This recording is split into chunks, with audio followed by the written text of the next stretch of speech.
तानं नमो सिद्धानं नमो आयर्यानं नमो वज्रायानं नमो लोये सवसाहुनं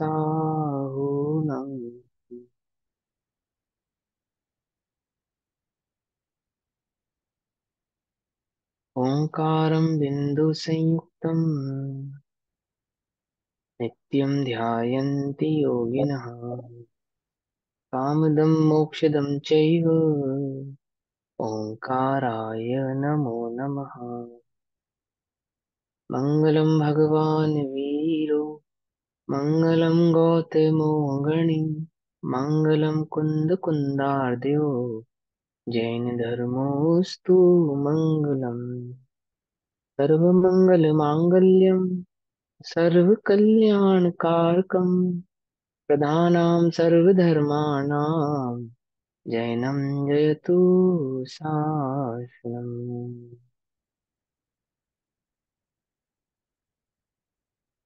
नमः समय साराय स्वानुभूत्या च कासते यत्स्वभावाय भावाय सर्वभावान्तरच्छिदे।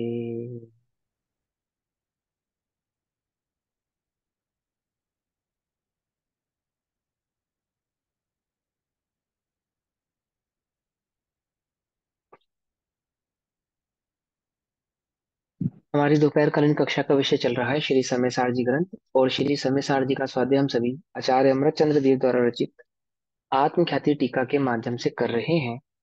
आत्मख्याति टीका में निर्जरा अधिकार पेज नंबर 350 गाथा नंबर 228 350 पेज नंबर और गाथा नंबर 228 कि तीन लोग को भयभीत कर देने वाला वज्रपात हो जाने पर भी सम्यक दृष्टि चलायमान नहीं होता, क्योंकि सम्यक दृष्टि निशंक होता है और निर्भय होता है। निर्भय होता है इसलिए निशंकित होता है, निशंकित होता है इसलिए निर्भय होता है।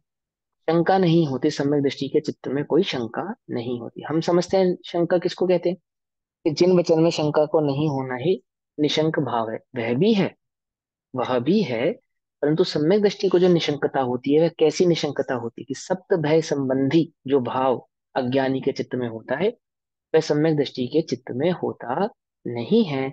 उस संबंधी वह एकदम निर्भय रहता है। अनंतमति की कहानी सुनी है आपने?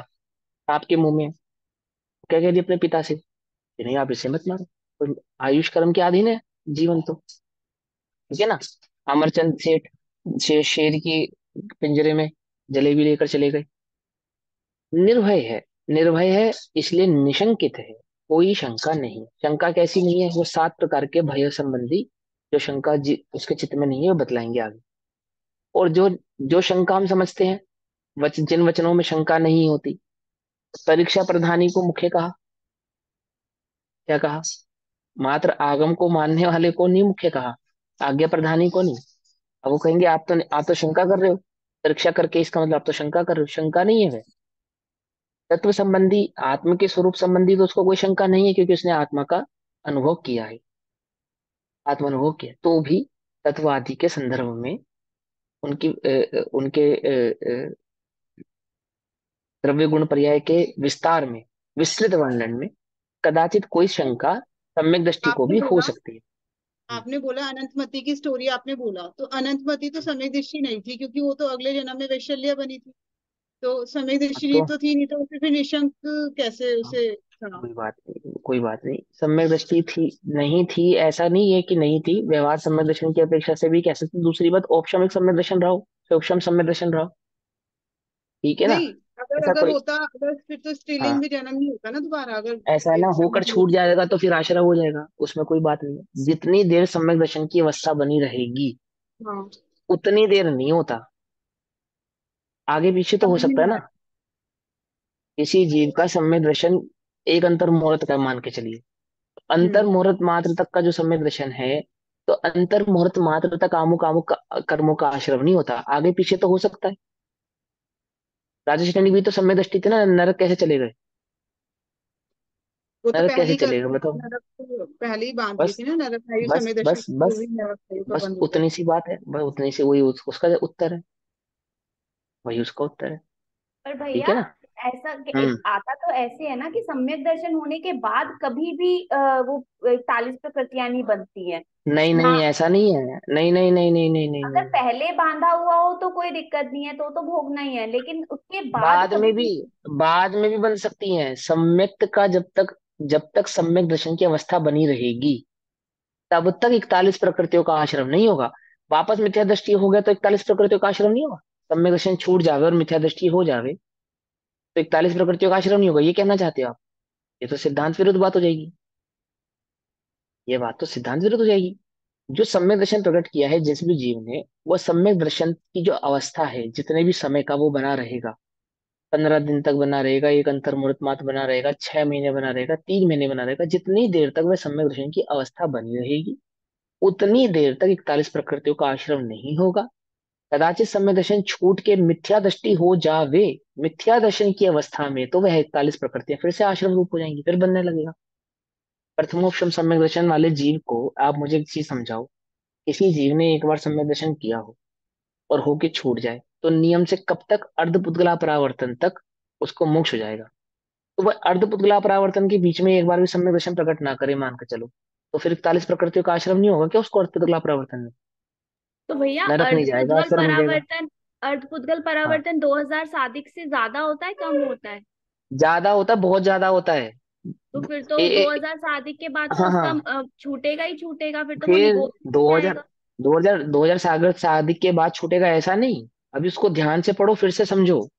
फिर तो गड़बड़ है अगर आपको ये बात लगती है कि सम्यक दर्शन हो गया तो फिर 41 प्रकृतियों का बंधन नहीं होगा। सम्यक दर्शन की अवस्था में, जब तक सम्यक दर्शन बना रहेगा, उस अवस्था में 41 प्रकृतियों का आश्रय नहीं होता। सम्यक दर्शन हो जाने के बाद जब जीव वापस मिथ्या दृष्टि हो जाएगा, तो उस मिथ्यात की अवस्था में तो फिर से सारे आश्रम होने लगेंगे जो आश्रम उसको हो रहे थे, जो मिथ्यात की अवस्था में होते हैं। अर्थपुतला पुरावर्तन के अंदर निगोद भी जाएगा, नरक भी जाएगा, अन्य अन्य गतियों में भी जाएगा, सब गतियों में जाएगा, सब प्रकार के आश्रम हो। उसमें कोई बात ही नहीं है, कोई बाधा भी नहीं है। मिथ्यात की अवस्था है, मिथ्यात की अवस्था में सारे आश्रम होते हैं। समझे ना? ये समझो। ये जो अगर आपको लग रहा है एक बार सम्यक दर्शन हो गया, अब उसको 41 प्रकृतियों का आश्रय भी नहीं होगा, ऐसा नहीं। ऐसा नहीं है। 41 प्रकृतियों का आश्रय मिथ्यात की अवस्था में, सम्यक्त की अवस्था में नहीं होता। सम्यक दर्शन कितनी देर का हुआ है, उसको कितनी देर तक सम्यक दर्शन बना रहेगा, उसकी बात है। औपशमिक सम्यक दर्शन, क्षौपशम सम्यक दर्शन, छायिक छायिक सम्यक दर्शन हो गया, फिर तो होगा ही नहीं। फिर तो होगा ही नहीं, कभी भी नहीं होगा। लेकिन औपशमिक सम्यक दर्शन हुआ है, तो कितनी देर के लिए हुआ औपशमिक सम्यक दर्शन हुआ? अंतर मुहूर्त में छूट गया। छूटने के बाद दोबारा सम्यक दर्शन प्रकट नहीं करा, ऐसी अवस्था हो कि हो सकती है। कब तक हो सकती है? अर्धपुत कला परावर्तन तक के समय जितनी हो सकती है। और जब अर्धपुत कला परावर्तन अंत हो गए उसका, तो एक भाव पहले सम्यक दर्शन प्रकट करेगा, या उसी भाव में सम्यक दर्शन प्रकट करके उसी भाव में मोक्ष चला जाएगा। तो अर्धपुत कला परावर्तन के समय तक क्या करेगा? निगोद में भी जाएगा, नरक में भी जाएगा, अन्य अन्य सभी गतियों में जाएगा। समझी बात? ठीक है। हाँ, तो क्या समझा रहे हैं कि क्या नहीं होता? सम्यक दृष्टि निशंक नहीं होता। ओ सॉरी, निशंक होता है, इसलिए निर्भय भी होता है, भयभीत नहीं होता। वह भाव चल रहा है। गाथा पढ़ेंगे। सम्मा दृष्टि जीवा निशंका होन्ति निर्भया तेन तत्भय विपुमुक्ता जम्हा तम्हा दुणी संशंका सम्यक विजी होते निशंकित इस ही से निर्भय रहें ऐसा भय प्रविमुक्त वे इसे ही से वे निशंक हैं। तो नहीं बात, भय नहीं है, इसी बात से वे निशंक है। क्या कहते हैं? सम्यक दृष्टया जीवा, सम्यक दृष्टि जीव निशंका भवंती, निशंक होते हैं। सम्यक दृष्टि जीव कैसे होते हैं? निशंक होते हैं, उन्हें कोई शंका नहीं होती, इसलिए निर्भय होते हैं।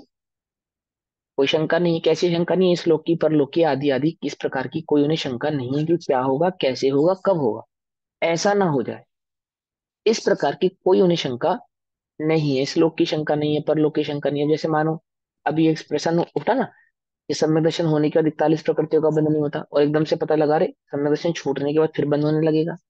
क्या हो गए, भयभीत हो गए? भयभीत होने की कोई आवश्यकता नहीं है, बिल्कुल भी भयभीत होने वाली की आवश्यकता क्यों? आश्रव में क्या सीखा, क्या समझा, क्या समझ में आया? ओहो। कर्ता कर्म अधिकार में क्या सीखा, क्या समझा, क्या समझ में आया?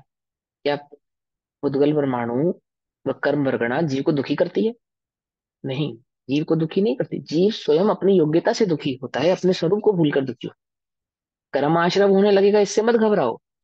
स्वरूप की तरफ हमेशा जागृत रहो, स्वरूप नहीं भूलने पाना चाहिए, स्वरूप की तरफ से उपयोग नहीं हटना चाहिए, स्वरूप की दृष्टि नहीं छूटनी चाहिए। कर्तव्य के बोध में मत जाओ, भयभीत मत हो, शंकाशील मत हो। स्वरूप के प्रति हमेशा जागृत रहो। जागृत रहो, निर्भय होता है क्योंकि वह निशंक होता है, यस्मात क्योंकि सप्त भय विप्रमुक्तः, वे सप्त भयों से रहित होते हैं। 7 प्रकार के भय उनको नहीं होते हैं, इसीलिए वे निशंकित होते हैं। आचार्य कुंद कुंद देव को शंका हुई थी ना, शंका इन सेंस प्रश्न उठा, प्रश्न उठा, है ना, निशंकित थे। आगम संबंधी कोई प्रश्न उठना, तत्व संबंधी कोई प्रश्न उठना, उसको शंका नहीं कहते। ऐसा है अथवा ऐसा है, ये समझना, ये जानने की इच्छा होना, इसको शंका नहीं कहते। जो जीवन जन्म मरण आदि संबंधी पर से मुझे दुखी होगा, इस संबंधी कोई मेरा कर्ता हो सकता है, कहीं लोक में कोई मेरा बुरा ना कर दे, कहीं मेरा बुरा ना हो जाए, इस प्रकार का जो परिणाम है वह शंका।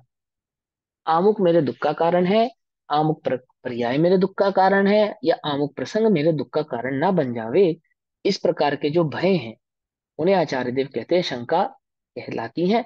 और सम्यक दृष्टि को इस प्रकार की कोई शंका होती नहीं। गए आचार्य कुंद कुंद देव को प्रश्न उठा, स्वर्ग से देव आए और उनको विदेश क्षेत्र ले गए। फिर 5 परमागम की रचना करी। 5 परमागम की रचना पहले क्यों नहीं की?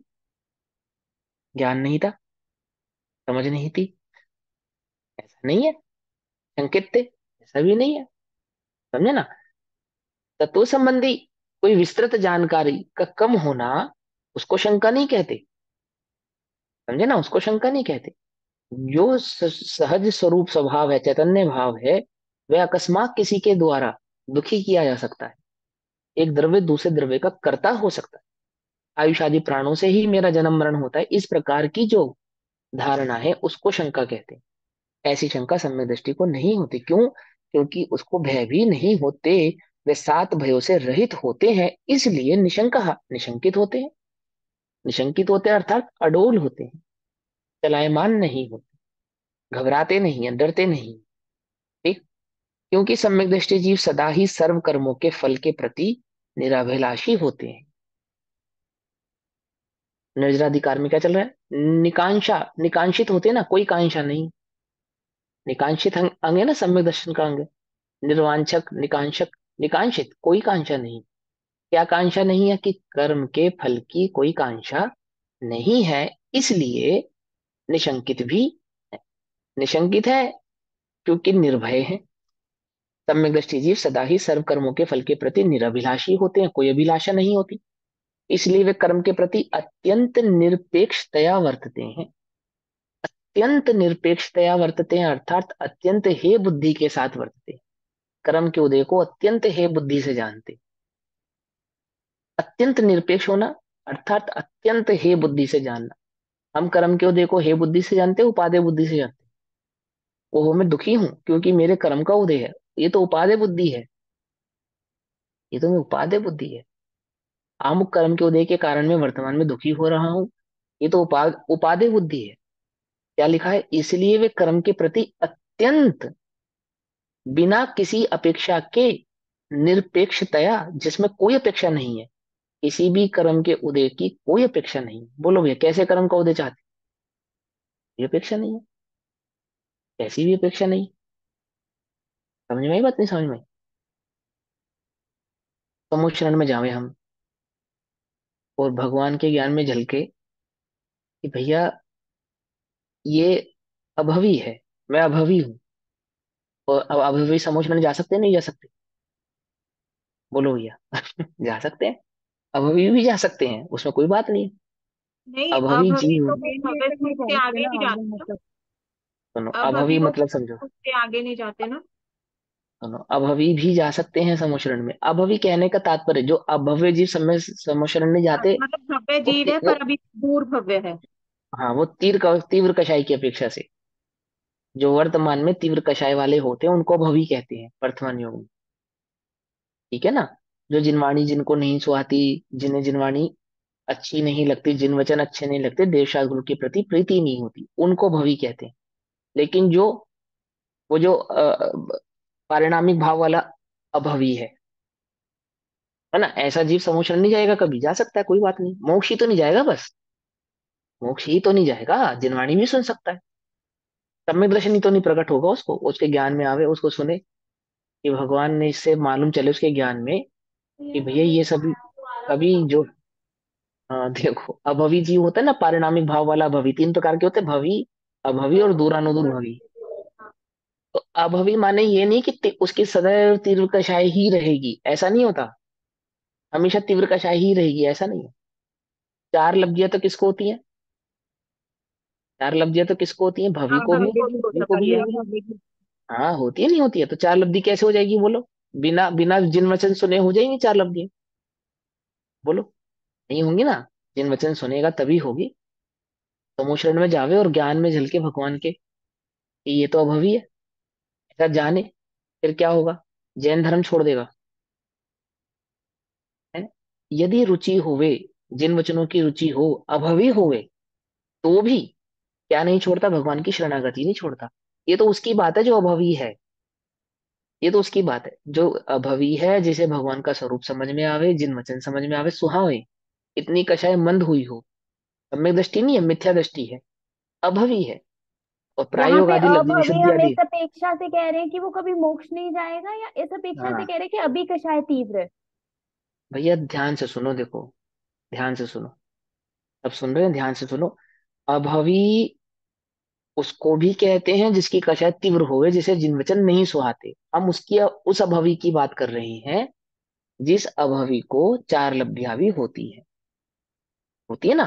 तो जब चार लब्धि प्रकट होगी तो मंद कषाय में प्रकट होंगी ना, तीव्र कषाय में तो नहीं प्रकट होंगी, है ना। तो हमने ये कहा कि मान के चलो ऐसा प्रसंग आवे कि कोई जीव समोशरण में जावे, भगवान की दिव्य ध्वनि सुने और अभवी हो, अभवी हो, और भगवान की दिव्य ध्वनि सुनी और ज्ञान में क्या झलका कि ये अभवी है। उसको प्रश्न उठा मुझे मोक्ष कब होगा, और भगवान के ज्ञान में क्या आया कि अभवी है। ऐसा ऐसे एक कल्पना कर रहे हैं हम, है ना। ऐसा मान के चलो, यदि जिन वचन से प्रेम हो, कषाय मंद हो, भगवान का धर्म सुहाता हो, ऐसा सुनकर भी चलायमान नहीं होता कि है मैं ये धर्म ही छोड़ दूंगा, ये अरियंत नहीं है, ऐसा नहीं होता। ऐसा नहीं करता। यह तो वह जीव है जिसकी कषाय मंद है, जैसे जिन वचनों से रुचि है, और अभवी है तो भी जिन वचन की जिसे प्रीति होती है, ऐसा सुनकर भी जो चलायमान नहीं होते, ये तो अभवी का लक्षण है। सोचो, जो सम्यक दृष्टि है, जो भवी है, जिसने उस स्वरूप को प्राप्त किया है, प्रकट किया है, उसकी अचलायमानता कैसी होती है? वह कैसा क्या होता है? अडोल होता है। उसकी अडोलता क्या होती है? जैसे मैं आपसे पूछूं, अभी मान के चलो, अभी ये बात समझ में आ जाए, सिद्ध हो जाए कि मैं अभावी हूँ, अब क्या करूंगा बोलो? अब तो मैं अभावी हूँ, अब तो मैं अभावी हूँ, अब तो जो मर्जी करूं। क्यों? क्या करना चाहिए फिर मुझे ये बात जानने के बाद? मुझे मालूम चल जावे कि मुझे नरक होगा, इस पर्याय के बाद मैं नरक जाऊंगा, अब मुझे क्या करना चाहिए? क्या करना चाहिए? तो खूब पाप करने की छूट मिल गई मुझे, जो मर्जी करूं, जैसा मर्जी करूं। यदि सच्ची समझ होगी, यदि सच्ची लगन होगी, सच्ची रुचि होगी, सुरुचि भाव होगा इसके प्रति, जैनत्व के प्रति, तो भी ऐसा चित्त में भाव उत्पन्न नहीं होगा, क्योंकि मुझे तो नरक जाना है, तो मैं तो जो मर्जी करता हूँ, तो जो मर्जी करूँ ना, दुखी होगा। राजा श्रेणिक को समूह में मालूम नहीं चला कि वो नरक जाने वाला है। राजा श्रेणिक को पता चला ना नरक जाएगा, तो समूह छोड़ के चले गए होंगे राजा श्रेणिक तो। उत्तम श्रावक है समूह के, उत्तम श्रावक श्री कृष्ण, श्री कृष्ण। नेमिनाथ भगवान के ज्ञान में क्या झलका? नरक जाएगा। ओहो, नरक जाएगा, इस भाव में भी जल के मरेगा, वो तीर लगने से मरेगा, माता पिता को नहीं बचा पाएगा, अर्धचक्री होता हुआ, है ना। ये सब ज्ञान में झलका ना भगवान की। फिर क्या करा उसने? नेमित नाथ भगवान की शरणागति छोड़ दी, छोड़ दी। क्या किया उसने? ये तो उनकी बात है जिन्हें सम्यक दर्शन प्रकट नहीं हुआ है। सोचो, जिन्हें सम्यक दर्शन प्रकट होगा उनकी अडोलता क्या होगी, ये कहना चाहते हैं। वे कितने निशंकित होंगे।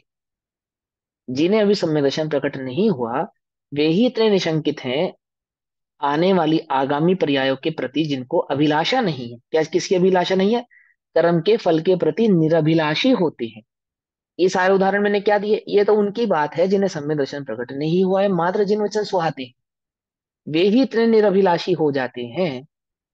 तो जिन्हें सम्यक दर्शन प्रकट हुआ होगा, होता है, उनकी निरभिलाषा कैसी होती है, ये कल्पना करने के लिए आपको प्रसंग बताए। नहीं समझ में? श्री कृष्ण सम्यक दृष्टि नहीं है, राजा श्रेणी समोशरण में विराजमान है, मालूम है नरक जाएंगे।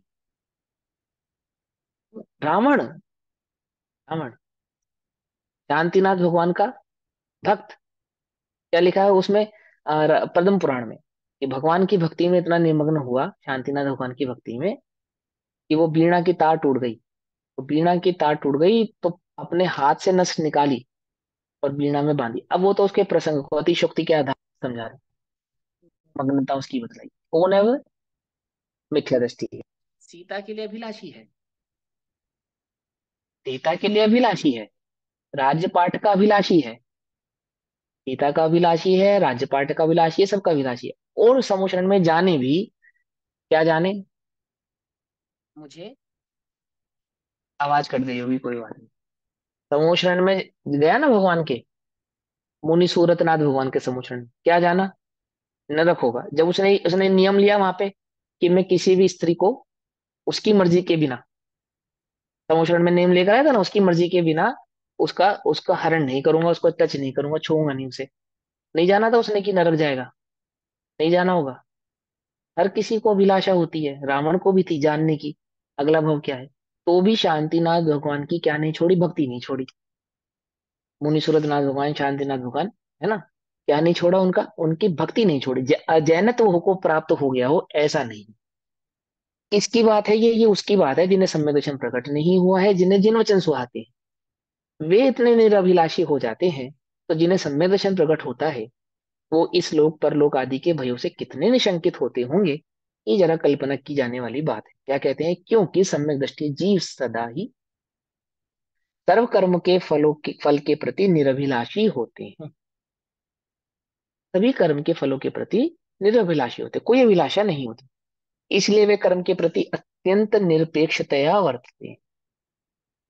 अत्यंत, कोई निरपेक्ष, कोई अपेक्षा, किसी भी कर्म के उदय के प्रति कोई अपेक्षा उनको नहीं होती कि मुझे आमुक पुण्य का उदय आवे, आमुक प्रकार के पाप का उदय ना आवे, अथवा मुझे आमुक आमुक प्रकार के उदय ना आवे। हे हे भगवान, अगर ऐसा हो गया तो क्या होगा?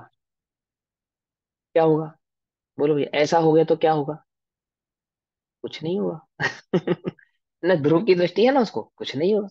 इसलिए वास्तव में वे अत्यंत, अत्यंत, अत्यंत, एक्सट्रीम, एक्सट्रीम, लोक में मिथ्या दृष्टि जितने निशंकित होते हैं उससे अनंत गुना एक्सट्रीम, एक्सट्रीम, निशंक दारुण यानी सुदृढ़ निश्चय वाले होने से अत्यंत निर्भय हैं।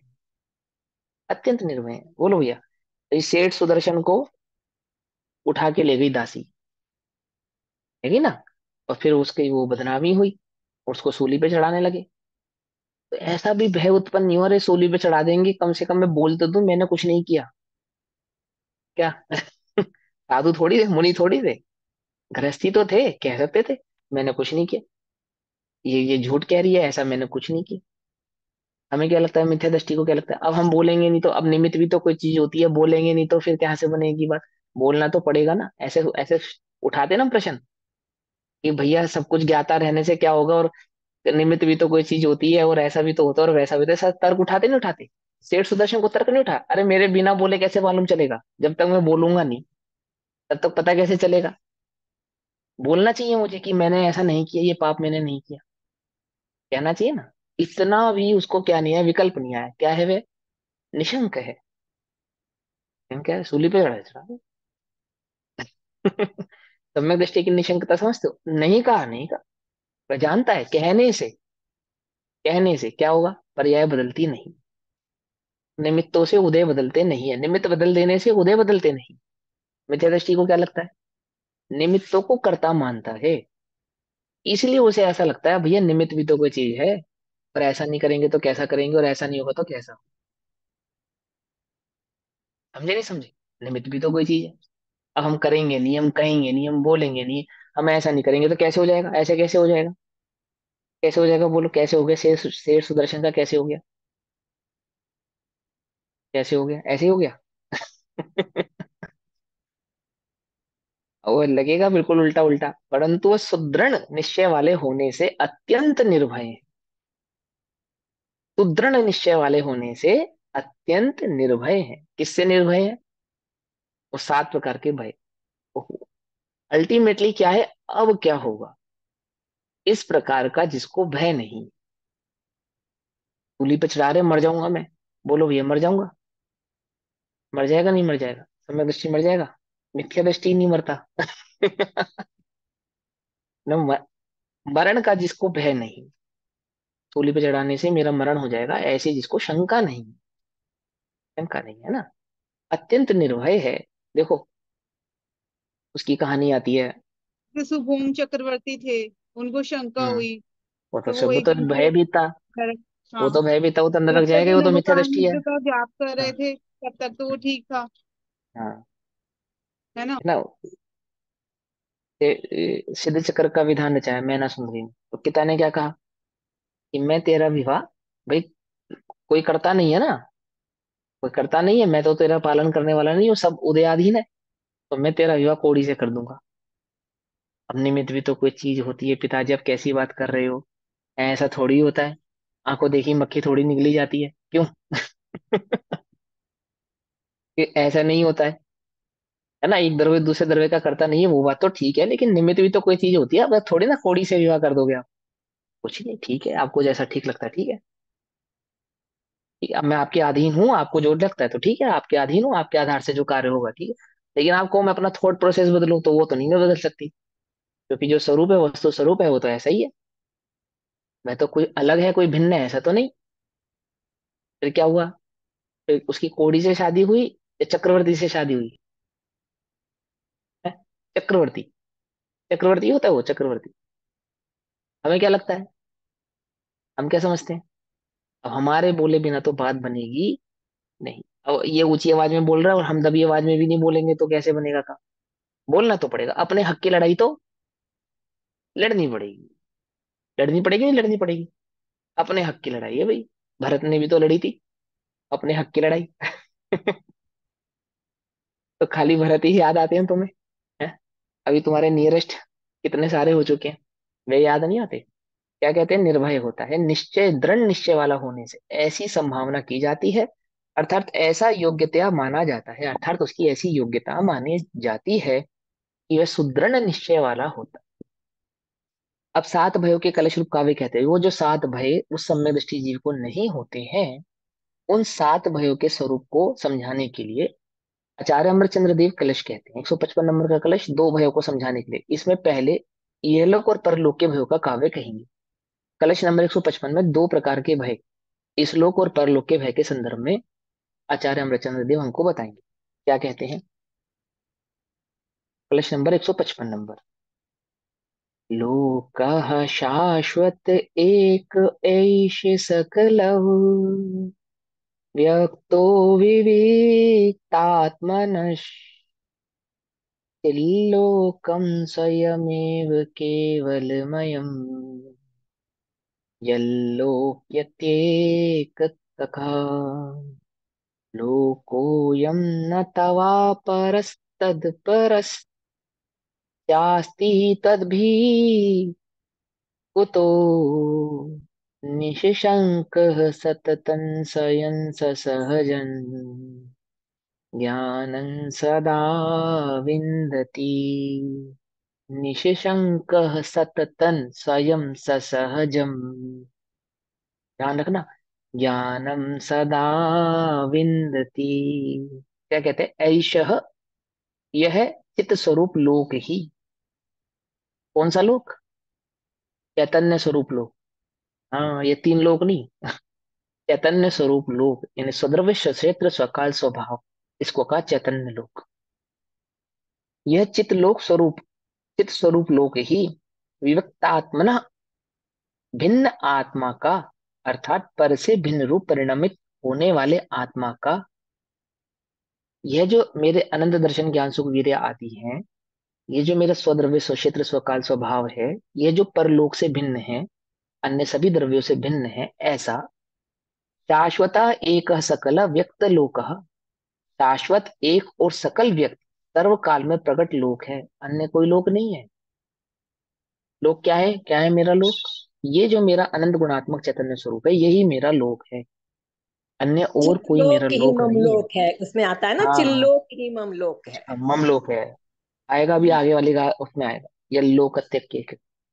क्या कहते हैं? ये चित्त स्वरूप लोग ही भिन्न आत्मा का, अर्थात पर से भिन्न आत्मा का शाश्वत और एक सकलक व्यक्त यानी सर्व काल में प्रकट लोक है, सभी कालों में, यानी एक इंद्रिय पर्याय में जब मैं था तब भी, अनादि काल में पिछले कालों में तब भी, और अनादि काल आने वाले अनंत कालों में भी, सिद्धत्व अवस्था में भी, आज भी अभी भी।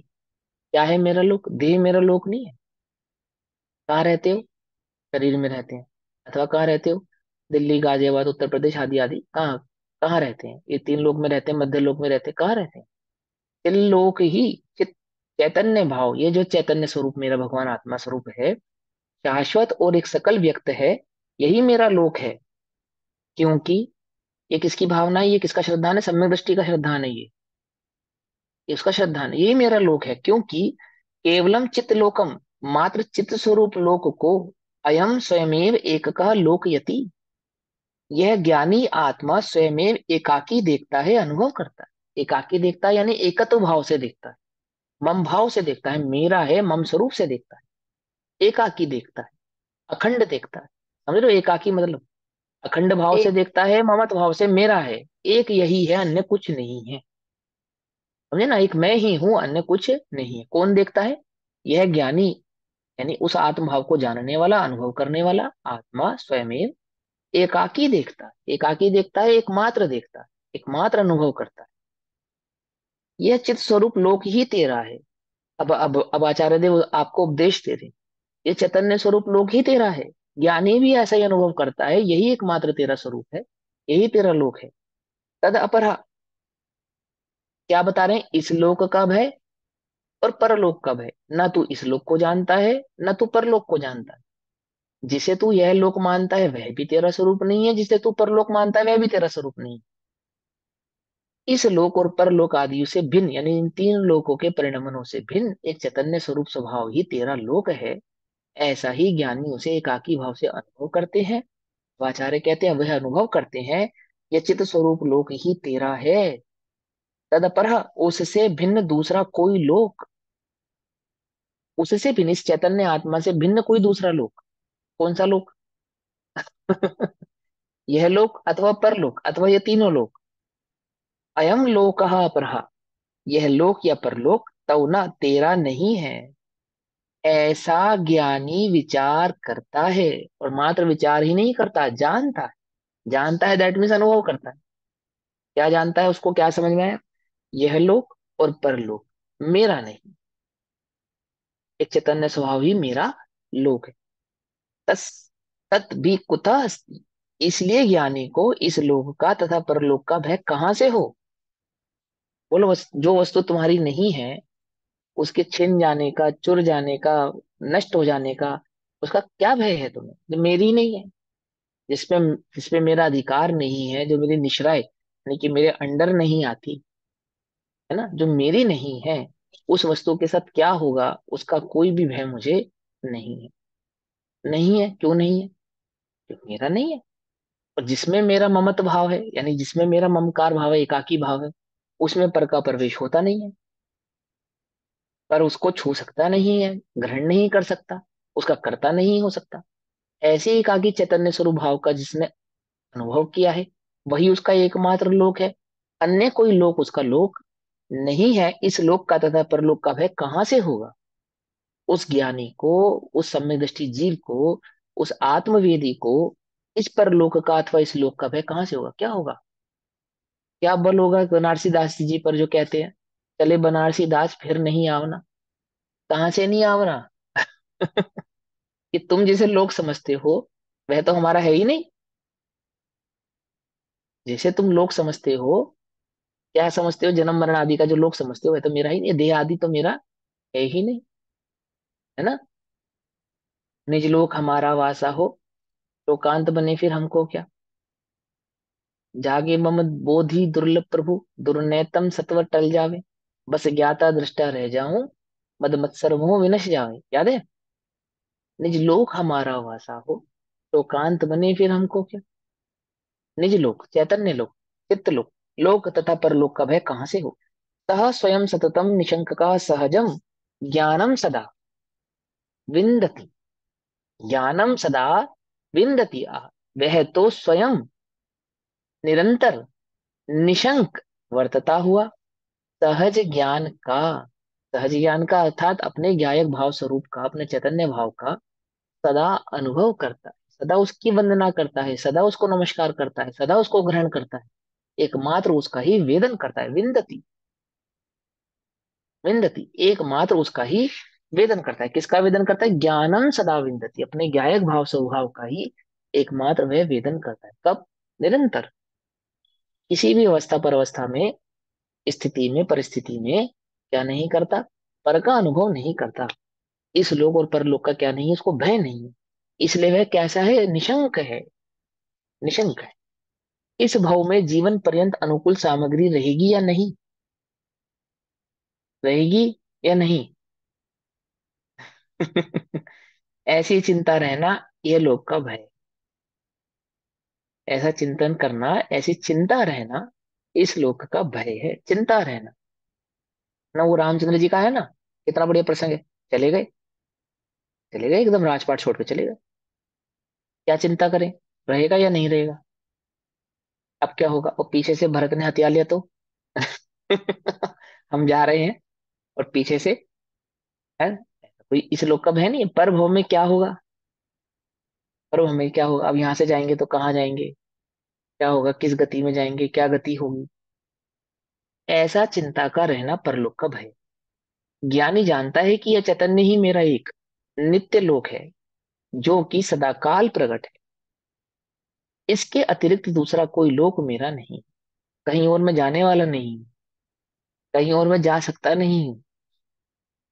समझे, यह मेरा चैतन्य स्वरूप लोक किसी के बिगाड़े नहीं बिगड़ता, कोई प्रवेश ही नहीं करता, कुछ हो ही नहीं सकता, है ना। ऐसा जानने वाले ज्ञानी के इस लोक का अथवा परलोक का भय कहाँ से हो, कहाँ से हो, कभी नहीं हो सकता। वह तो अपने को स्वाभाविक ज्ञान रूप ही अनुभव करता है, एकमात्र चैतन्य भाव रूप ही अपने को अनुभव करता है, देखता है। इस चैतन्य भाव में ही सदैव अपने आप को स्थिर कर। ठीक। अब वेदना का भय कहते हैं, वेदना भय का काव्य कहते हैं कि ज्ञानी के वेदना भय के संबंध में क्या विचार है, क्या उसकी अनुभूति है। वही ज्ञानम सदा विन्दति, एक निशंक सततम स्वयं ससहजम, ज्ञानम सदा विन्दति, एक सहज ज्ञान भाव को ही निरंतर वेदन करता है। क्या नहीं होता उसको, इस लोक का भय नहीं होता, परलोक का भय नहीं। अब कहते हैं वेदना का भय होता या नहीं होता, तो सुनो। ऐशे के, ऐशे के वही वेदना यद चलन, ज्ञानं स्वयं वेद्यते, निर्भेदोदित वेद्य वेदक बलादेकं सदा नाकुलैः, नैवान्यागत वेद नैव हि भवेत्, भदी कुतो ज्ञानिनो, निःशङ्कः सततं स्वयं ससहजन्, ज्ञानं सदा विन्दति। हम्म? निर्भेद उदित वेद वेदक बलात्, अभेद स्वरूप वर्तने वाले वेद्य वेदक के बल से, वेद्य वेदक के बल से अर्थात आत्मा ही वेदन करता है, आत्मा को ही वेदन करता है। ऐसा, मैं वेदन करने वाला, किसका वेदन करने, वेदन यानी अनुभव करने वाला, किसका अनुभव करने वाला, अपने ज्ञान स्वभाव का ही अनुभव करने वाला। ज्ञान ही अनुभव करता है, ज्ञान का ही अनुभव करता है। अभेद स्वरूप वर्तने वाले वेद्य वेदक के बल से, वेद्य और वेदक अभेद ही होते हैं ऐसी वस्तु स्थिति के बल से, कि मैं ही अपने आप का वेदन कर सकता हूँ, मैं ही वेदन करता हूँ और अपना ही वेदन कर सकता हूँ। ऐसा जिसको बल प्रकट हुआ है, ऐसा जिसको बल प्रकट हुआ है, जैसे ऐसे ज्ञान स्वभाव का जिसने वेदन किया है, क्या वेदन किया है कि मैं ज्ञान स्वभावी हूँ, ऐसा वेदन किया है। एक चैतन्य भाव का जिसने वेदन किया है, क्या वेदन किया है कि वह चैतन्य भाव मैं ही हूँ, अन्य कुछ नहीं है, ऐसा जिसने वेदन किया है। यद एकम अचलम ज्ञानम स्वयं अनाकुलई सदा वेद्यते। एक अचल ज्ञान ही स्वयं निराकुल पुरुषों के अर्थात जीवों के द्वारा, अर्थात ज्ञानियों के द्वारा सदा वेदन में आता है। क्या वेदन में आता है? अचल ज्ञान ही स्वयं, स्वयं के वेदन में क्या आता है? मैं ज्ञान स्वभावी हूं, ऐसा ही स्वयं के ज्ञान के वेदन में आता है, जानने में आता है, अर्थात अनुभव में आता है। इसके अनुभव में आता है ऐसा? ज्ञानियों के अनुभव में आता है। किसकी बात चल रही है? वेदना का बल, वेदना का भय होता है या नहीं होता है? कि जिसके वेदन में एकमात्र 700 मुनिराज, वो मुनिराज 700 वर्ष तक कोढ़ का वेदन कर रहे थे, नहीं कर रहे थे? नहीं कर रहे थे, यही तो बात है ना? ये 700 मुनिराज उपसर्ग के काल में किसका वेदन कर रहे थे? किसका? वो अग्नि जल रही है उसका वेदन कर रहे हैं। ज्ञानी किसका वेदन करते हैं? एक ज्ञान स्वभाव का ही वेदन करते हैं। एक अचल ज्ञान ही स्वयं निराकुल पुरुषों के द्वारा, निराकुल पुरुषों के द्वारा अर्थात जो एकमात्र ज्ञान स्वभाव में स्थित है, निरंतर स्थित है, निरंतर स्थित है, उसका वेदन करते हैं। ज्ञानियों के द्वारा सदा वेदन में आता है। ऐसा एक एव ही वेदना, यह एक ही वेदना ज्ञान वेदन ज्ञानियों के है। एकमात्र क्या वेदन है ज्ञानियों के? ज्ञान वेदन, एक ही वेदना है। देखो इसमें क्या लिखा है, देखो शब्द ध्यान से समझना। यह एक ही वेदना, वेदना का अर्थ होता है अनुभव करना। अभी थोड़े दिन पहले प्रश्न उठा था ना, वेदना और वेदन में अंतर है क्या? है ना, पेन वेदन करने पेन। वाला, हाँ, पेन, हाँ से समथिंग कुछ था। वेदना माने वो अनुभव करने वाला, वेदन करने वाला। क्या लिखा आचार्य ने? यह एक ही वेदना ज्ञानियों की है, ज्ञानियों की वेदना है। वेदना माने कोई दुख नहीं होता, वेदना का अर्थ कोई दुख नहीं होता, वेदना का अर्थ होता है वेदन करना, अर्थात अनुभव करना। ठीक है ना, उस दिन भी समझाया था। तो एक ही वेदना ज्ञानियों के, अर्थात एक ही अनुभव मात्र ज्ञानियों के है। क्या है अनुभव ज्ञानियों के? एक ज्ञान स्वभाव का ही अनुभव ज्ञानियों को होता है, अन्य किसी का वे अनुभव करते। ठीक है ना, ज्ञान स्वभाव की अपेक्षा से क्या कहते हैं? एक ज्ञान स्वभाव का ही वे वेदन करते हैं, अन्य किसी का वेदन वे करते नहीं है। आत्मा वेदक है और ज्ञान वेद्य है। ज्ञान स्वभावी आत्मा का ही वेदन करने, आत्मा वेदन करने वाला है और आत्मा ही वेद्य है, ऐसा समझो यहाँ पे। तो ज्ञान वेद्य है, इसका अर्थ ये है कि ज्ञान में एक आत्मा के स्वभाव में, स्वरूप में स्थित ज्ञानी है, वो अपने एकमात्र ज्ञान स्वभाव स्वरूप का ही निरंतर क्या करते हैं? वेदन करते हैं। आत्मा वेदक है और ज्ञान वेद्य है। ज्ञानी ना अन्य आगत वेदना एव ही न एव भवेत। ज्ञानी के दूसरी ओर आगत अर्थात पुद्गल से उत्पन्न वेदना होती ही नहीं, होती ही नहीं। कैसी बात कर रहे हो? होती ही नहीं, कि जो होती हुई दिखाई देती है, होती दिखाई देती है ना, गुणस्थान प्रमाण होती हुई दिखाई देगी, ऐसा नहीं। वे वास्तव में ज्ञानी उसका वेदन करते हैं या नहीं करते, कौन जानता है? है ना, जैसे कहा ना आचार्य देव ने, कौन जानता है? ये बात तो ज्ञानी ही जानता है कि वह वास्तव में उसका वेदन कर भी रहा है या नहीं कर रहा है ना। वे तो क्या है, बलात् कर्म के उदय पूर्वक उस रूप प्रवृत्ति करता हुआ दिखाई देने वाला, छल ग्रहण नहीं करना। मिथ्या दृष्टि तो उससे छल ग्रहण करते हैं। क्या छल ग्रहण करते हैं? ज्ञानी के भी वेदना होती है, ज्ञानी भी पर का वेदन करते हैं, ऐसा छल ग्रहण करते हैं। ऐसा छल ग्रहण नहीं करना। क्या कहते हैं? कि ज्ञानी के दूसरी कोई आगत अर्थात पुद्गल से उत्पन्न वेदना होती ही नहीं है। आगत अर्थात अन्य कोई वेदना होती ही नहीं है। तद भी कुथा, इसलिए उस वेदना का भय कहाँ से हो सकता है? क्या होगा? रात में पानी छोड़ देंगे तो क्या होगा? ओहो मुनि पना अंगीकार कर लेंगे तो क्या होगा? क्या होगा? ऐसा नहीं विचार करता है, मैं तो उल्टा विचार करता है, कब धन्य सु अवसर पाऊं, है ना, जब निज में ही रम जाऊं, करतादिक भेद मिटाऊं, रागादिक दूर भगाऊं। ऐसा विचार है उसका। तो वो धन्य अवसर है उसके लिए कि कब मैं मुनि पद धारण करूंगा, अर्थात तीन कछा चौकड़ी का भाव होगा। इसका इंतजार है, उसे वेट कर रहा है वो इस बात का। इसका वेट नहीं कर रहा शरीर में क्या होगा, उस जब सहनन मिलेगा तब मैं मुनिवत धारण करूंगा और ऐसा होगा, ऐसा नहीं। ऐसा नहीं। वो तो बस यहाँ स्वरूप गुप्त होवे और चले। यहाँ दीक्षा लेने का भाव आ रहा है, सज रहे हैं, संवर रहे हैं, और जाने क्या क्या आजकल बड़े आडंबर होते हैं। मुझे तो ये समझ में नहीं आता, तुम्हें चित्त में इतना वैराग उत्पन्न हुआ होगा, वो कहाँ इतना सज धज के घूमेगा फिरेगा, नाचेगा गाएगा। कहाँ समय है उसके पास, अब काश ही नहीं है। यहाँ यहाँ वैराग्य धारण हुआ, वहां दीक्षा, बस खत्म।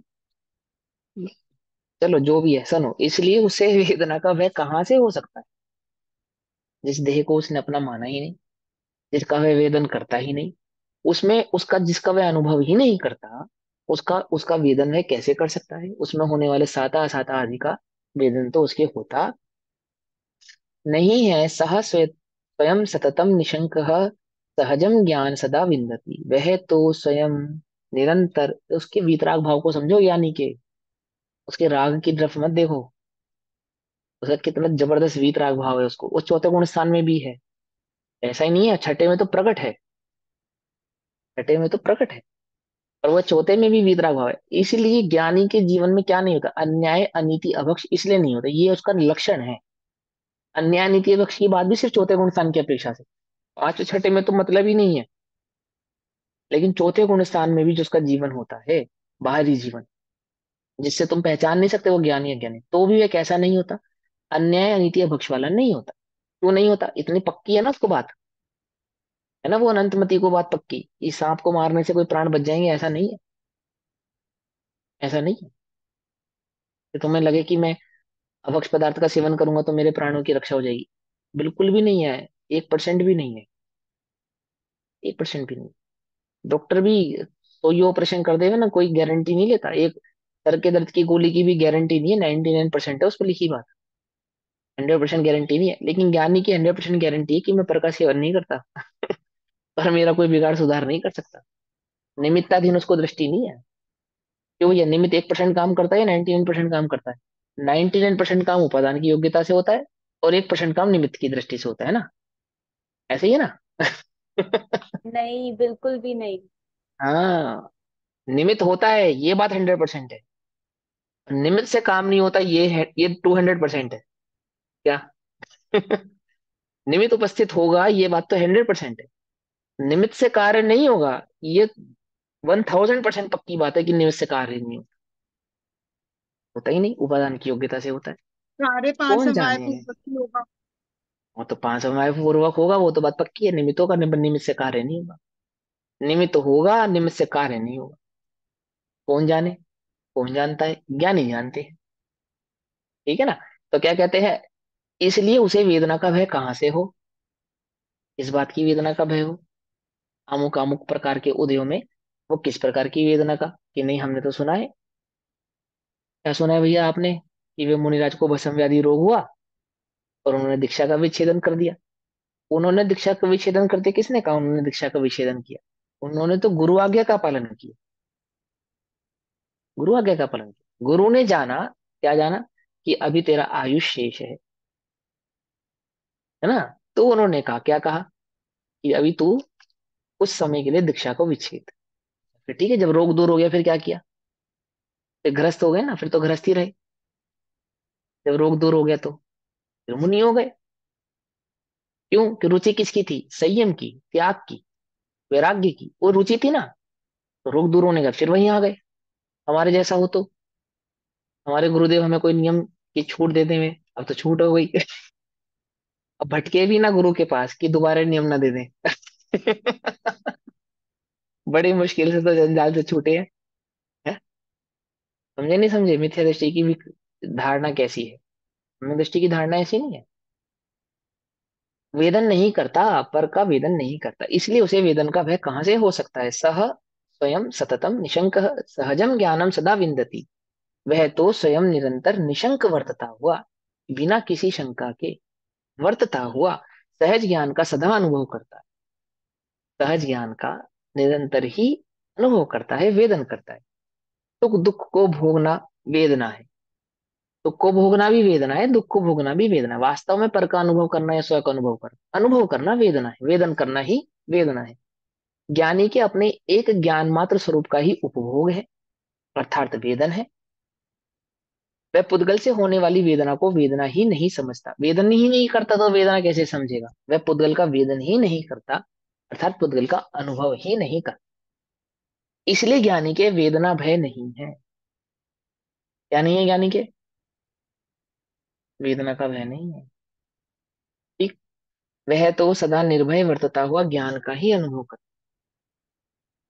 सदैव निर्भय वर्तता हो। अब क्या होगा, अब क्या होगा, ऐसा ऐसा नहीं। सदैव ज्ञान भाव का ही अनुभव करता है। प्रत्येक स्थिति परिस्थिति में ज्ञान चैतन्य ज्ञान भाव को ही अनुभव में लाता है। पर का ज्ञाता दृष्टा रहता है, यह कहना भी व्यवहार है कि वो पर को ज्ञान ज्ञाता दृष्टा है, पर को जानता देखता है, उसका कर्ता नहीं बनता। वास्तव में तो स्वभाव का ही अनुभव करता है, स्वभाव का ही वेदन करता है, चैतन्य भाव को ही अनुभूति में लाता है।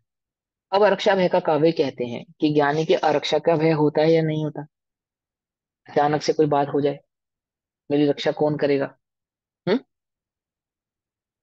यत् सन्नाशुमुपैति तन्न नियतम् व्यक्तेति वस्तु स्थिति ज्ञानं सत् स्वयमेव तत् किल तत्स्त्रातं किं स्यापरे अस्यात्राणमतो न किंचन भवेत् तद्भदि कुतो ज्ञानिनो निशशंकः सततं स्वयं ससहजन् ज्ञानं सदा विन्दति। सदैव ज्ञान का ही अनुभव करता है। ज्ञानम सदा विन्दति। चलो काफी। यत सत तत् नाशम न उपैति इति वस्तु स्थिति नियतम व्यक्ता। जो सत है, जो नष्ट नहीं होता, ऐसी वस्तु स्थिति नियम रूप से प्रकट है। इसकी दृष्टि नहीं है उसको, पर्याय की दृष्टि नहीं, पर्याय को जानता तो है, पर्याय को जानता तो है, उसके एक समय वाले स्वभाव को भी जानता है, परंतु क्या नहीं है, उसकी दृष्टि नहीं है। ऐसा नहीं अन्यमति जैसा कि आत्मा मात्र ध्रुव ही है, ऐसा नहीं। ध्रुव ध्रुव दोनों स्वभाव को जानने वाला, जानता हुआ, वस्तु के सत असत दोनों भाव को जानने वाला, इसका अनुभव करता है, एकमात्र सत भाव का ही अनुभव करता है। जानने में सत असत दोनों है उसकी, कलग्रहण नहीं करना, मात्र सत ही है, वस्तु असत है ही नहीं, ऐसा नहीं। क्या कहते हैं? यत सत तत् नाशम न उपैती थी वस्तु स्थिति नियतम व्यक्ता। जो सत है, जो वस्तु का सत स्वभाव है, सत भाव है, जो सत है, वह नष्ट नहीं होता। वस्तु कभी नष्ट नहीं होती। जो नष्ट होता है वह वस्तु नहीं है, वस्तु क्या है? पर्याय है, परिणमन है। जिसका कभी नाश नहीं होता, जो कभी नष्ट नहीं होती, ऐसी वस्तु स्थिति नियम रूप से प्रकट है। अस्तित्व में भाव भाषण हो रहा है, ये चैतन्य भाव है। तत् ज्ञानम किल स्वयमेव सत। यह ज्ञान भी स्वयमेव सत, अर्थात सत स्वरूप वस्तु है, इसलिए नाश को प्राप्त नहीं होता। समझ नहीं बात? सत होने से क्या नहीं होता? नाश को प्राप्त नहीं होता। तथा अपरही, अस्तित्व नाम का गुण है ना, अस्तित्व को सत कहते हैं। सत माने सत्ता अथवा अस्तित्व। सत का अर्थ होता है सत्ता, अर्थ अस्तित्व। अस्तित्व होने से वस्तु है पना होने से उसका कभी नाश होने वाला नहीं है। किसका नाश नहीं होने वाला? वस्तु का नाश नहीं होने वाला। जिसका नाश होने वाला है वह तो पर्याय है, उसकी बात नहीं कर रहे। जिसका कभी नाश नहीं होने वाला, ऐसा ज्ञान स्वभावी जो वस्तु है, यह आत्मा है, ये स्वयं सत्स्वरूप वस्तु है, इसलिए नाश को प्राप्त नहीं होता। तथा अपरई अस्तित्रात्म किम, इसलिए पर के द्वारा उसका रक्षा कैसे, रक्षण कैसे होगा? रक्षण कैसे होगा? पर के द्वारा उसकी रक्षा कैसे की जा सकती? जिसका कभी नाश ही नहीं होने वाला, उसकी रक्षा कैसे करेंगे बताओ? उसको किस बात की रक्षा की आवश्यकता है? जिसको कोई चुरा नहीं सकता, जिसको कोई मिटा नहीं सकता, जिसका कोई नाश नहीं कर सकता, इधर से उधर नहीं कर सकता, अरे जिसको कोई छू नहीं सकता, सीधी बात, उसकी रक्षा कैसे करेंगे? रक्षा की क्या आवश्यकता है उसे? जरूरत है उसे रक्षा की? जरूरत ही नहीं। क्या कहते हैं? ततः परई अस अस्य त्रातम किम, पर से त्रस्त कैसे हो सकती है? पर से वह, उसको रक्षा रक्षा रक्षा का भय किस बात का? इसलिए पर के द्वारा उसका रक्षण कैसा? अतः अस्य किंचन आत्राणम न भवे। इस प्रकार ज्ञान निज से ही रक्षित है, इसलिए उसका, ज्ञान किससे रक्षित है? ज्ञान निज से ही रक्षित है। दो बातें, निज से ही रक्षित है के दो अर्थ करेंगे यहाँ पे। पहला क्या है, स्वभाव से ही रक्षित है, निज से ही रक्षित है, स्वभाव से ही रक्षित है। दूसरा, इ- आप इसका अनुभव करेंगे तो ही रक्षित है, पर के द्वारा हरण नहीं होता। ये आपने ही इसका स्वयं हरण किया हुआ है, आप ही ने इसको अरक्षा में डाला हुआ है, भय में डाला हुआ है। आप ही इसको निर्भय कर सकते हैं, स्वयं ही इसकी रक्षा कर सकते हैं, कोई अन्य इसकी रक्षा नहीं कर सकता। और आपने ही इसका हरण किया है, पर ने किसी को हरण, इसने इसका पर ने किसी ने हरण किया नहीं। मतलब क्या है कि किसी पर ने इसको अज्ञानी बना दिया है, ऐसा नहीं। आप अपनी योग्यता से स्वयं अज्ञानी हो, एक बात। आप स्वयं ही अपनी योग्यता से इसको ज्ञान स्वभाव वापस परिवर्तित कर सकते हो, अन्य कोई इसको ज्ञानी बना देगा ऐसा नहीं। दूसरा क्या है, स्वभाव से ही रक्षित है, स्वभाव से ही रक्षित है। ज्ञान निज से ही रक्षित है, अर्थात स्वभाव से ही रक्षित है। ऐसा ही उसका स्वभाव है कि कोई पर उसका हरण कर सकता नहीं। अतः अस्य किंचन आत्राणम न भवेत। इस प्रकार ज्ञान अर्थात आत्मा निज से ही रक्षित है, इसलिए उसका किंचन मात्र भी आरक्षण नहीं हो सकता। किंचित मात्र भी, परमाणु मात्र भी, प्रदेश मात्र भी क्या नहीं हो सकता, आरक्षित नहीं हो सकता। कैसे होगा आरक्षित बोलो? इस बात की रक्षा का भय है तुम्हें, अपनी रक्षा का भय नहीं है। भय भी है तो पर की रक्षा का ही है, परंतु समस्त वस्तु में आरक्षण का भय होना हो ही नहीं सकता, क्योंकि सत होने से, अस्तित्व होने से क्या नहीं होता, उसको रक्षा का भय भी नहीं होता। ज्ञानी न तद भी कुथा, इसलिए ऐसा जानने वाले, इसलिए ऐसा अनुभव करने वाले ज्ञानी को अरक्षा का भय कहां से हो सकता है? कहां से हो सकता है अरक्षा का भय? कहां से हो सकता है? किसके बल पे चले गए, जंगलों में चले जाते साधु मुनिराज, किसके बल पे चले जाते हैं? सेठ सुदर्शन गृहस्थ अवस्था में शमशान में क्या कर रहे हैं, समाइक कर रहे हैं। किस बल पे? कोई देवी दिहाड़ी व्यंतर व्यंतरणी किसी ने कब्जा कर लिया तो? क्यों? यहाँ तो बिल्ली भी रास्ता काट जावे तो क्या लगे कि इंतजार करना पड़ता है भैया, कोई और दूसरा रास्ता। कुछ बात समझ आ रही है, नहीं आ रही है? अरे आरक्षा का भय नहीं होता उसको कि मेरी आरक्षा हो जाएगी, हाँ? का भय नहीं होता। ज्ञानी को आरक्षा का भय कहाँ से हो सकता है? अमुक व्यक्ति मेरा बुरा कर देगा, अमुक पर्याय मेरा बुरा कर देगी, ऐसा भय उसके होता नहीं है। बिल्ली के रास्ता काटने से ज्ञानी रुक जाते होंगे, हैं? बिल्ली रास्ता काटती नहीं काटती? ज्ञानी को आरक्षा का भय कहाँ से हो सकता है? कहाँ से हो सकता है? नहीं होता, है ना? है ना, उसी जंगल में शेर भी वर्तते हैं और सिंहवत मुनिराज भी वर्तते हैं। किसके बल पे वर्तते हैं? हाँ, रक्षा का भय नहीं है, ऐसा निर्भय होते। ऐसा जानने वाले ज्ञानी को अरक्षा का भय कहाँ से हो सकता है ना? तो जिस जिस काल में मुनिराज जंगल में वर्तते थे, उस काल में तो 100% गारंटी थी जंगल में शेर है। अब तो विज्ञान ही कह रहा है, अब तो गवर्नमेंट के ही आंकड़े की जंगल में शेर नहीं है, तो भी जंगल में जाने से घबराता आदमी क्या? कोई बात समझ में ही नहीं। ये तो पक्की बात थी, जंगल में शेर है पक्का है। रीछ है, शेर है, अन्य कितने सारे जानवर हैं। अब तो बिल्कुल पक्की बात है कि जंगल में शेर नहीं है, तो भी घबराता है। एक समय की समाइक लेने से भी घबराता है क्या? ज्ञानी को अर्क्ष का भय कहाँ से हो सकता है? सह स्वयं सततम निशंक सहजम ज्ञानम सदा विन्दति। वह तो स्वयं निरंतर निशंक पर वर्तता हुआ सहज ज्ञान का सदा अनुभव करता, सहज ज्ञानाभाव का ही, ज्ञान स्वभाव का ही, चैतन्य भाव का ही अनुभव करता। सत्ता स्वरूप वस्तु का कभी नाश नहीं होता। ज्ञान भी स्वयं सत्ता स्वरूप वस्तु है। आत्मा में अस्तित्व नाम का गुण है, अस्तित्व नाम के गुण का वैभव ज्ञान आदि गुणों में, समस्त गुणों में विराजमान है। इसलिए सब सत्ताशील होने से है पना होने से, इसलिए वह ऐसा नहीं है कि जिसकी दूसरे के द्वारा रक्षा की जाए तो रहे, अन्यथा नष्ट हो जाएगा, ऐसा नहीं। ज्ञानी ऐसा जानता है, इसलिए उसे अरक्षा का भय नहीं होता। वह तो निशंक वर्तता हुआ, कोई शंका नहीं है, निशंक वर्तता हुआ स्वयं अपने स्वाभाविक ज्ञान का सदा अनुभव करता, निरंतर अनुभव करता है, निरंतर वेदन करता है। अब अगुप्ती का भय रूपी काव्य कहते हैं, कलश नंबर 158, 158 नंबर का कलश, अगुप्ती का भय। तो अगुप्ती का भय हम कल पढ़ेंगे, अभी समय हुआ, तब तक के लिए सभी को जय जिनेन्द्र।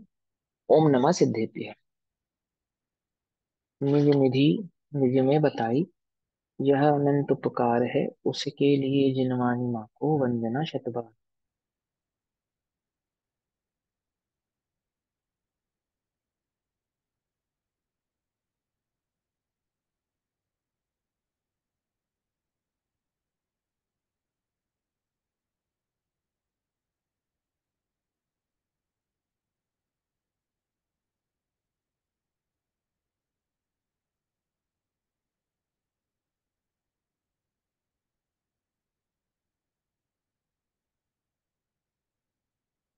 जय जिनेन्द्र सभी को।